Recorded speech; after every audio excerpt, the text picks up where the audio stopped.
Hi everyone. It's been a while since I made a video, so it's time to update you on something that I'm going to start adding to my future kits as of 1 April 2026. It's what I call the hopper stopper. And so what happens is I generally like to get my the timing correct on my flame and get the flame all adjusted before I run the hopper. But sometimes, as for example, like you see here, let's say I filled the hopper with this 308 and then it dawned on me I hadn't adjusted the flame yet. What I would then do, I would go ahead and unload it so I could still run the machine and get the timing and everything correct. So what I can do now is I can just insert this hopper stopper like so, and I can start the machine, and of course these are different, but then I would just manually feed them in there and look at the flame, make sure I had the flame adjusted correctly on the neck and the timing correct, and I could just keep doing that till I was happy with it. And once I was happy with it, now I can just go ahead and pull out the stopper and it'll start feeding the cartridges.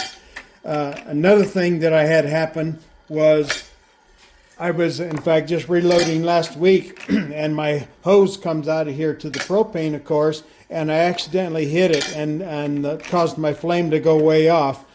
Well, all I have to do is stick my stopper in there now and let it finish with that cartridge, and now I can get that adjusted back how I want it. And then once it's adjusted once again, just pull it back out and off it goes. So again, I'll be throwing these in the kit from now on.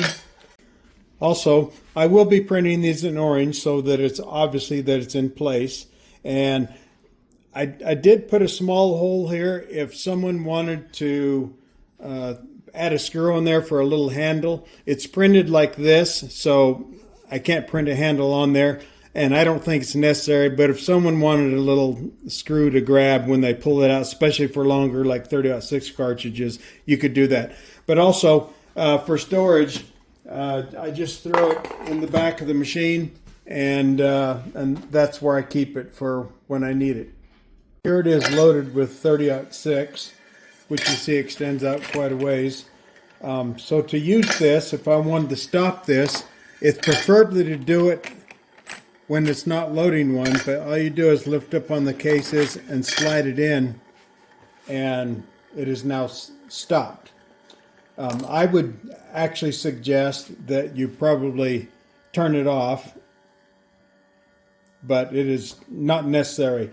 If you decide to pull it out when this is getting ready to load a cartridge, there's a possibility that the back of the cartridge will drop down in the slot before you have it away. So I suggest you make sure the slot passes first and then kind of hold the cartridge so they don't slide out with you, and then off you go again. One thing I forgot to mention to you guys is I always keep this can of old cartridges that aren't any good anymore, and these are what I use to set up my torch so my good brass doesn't get ruined, because until you got it set you might be way overheating these. And in fact, all of these are out of my junk can. These have been overheated many times, and so I would never use them in my rifle, but they are good for determining how hard you get in the brass, because you're going to do them over and over. And so that's why I like to go ahead and stop my hopper and then just manually feed these in there. I know when I was demonstrating before, I just wanted to let you know that I wasn't using my good brass to get these set up. These are always in this can, and that's all they get used for is setting up the flame.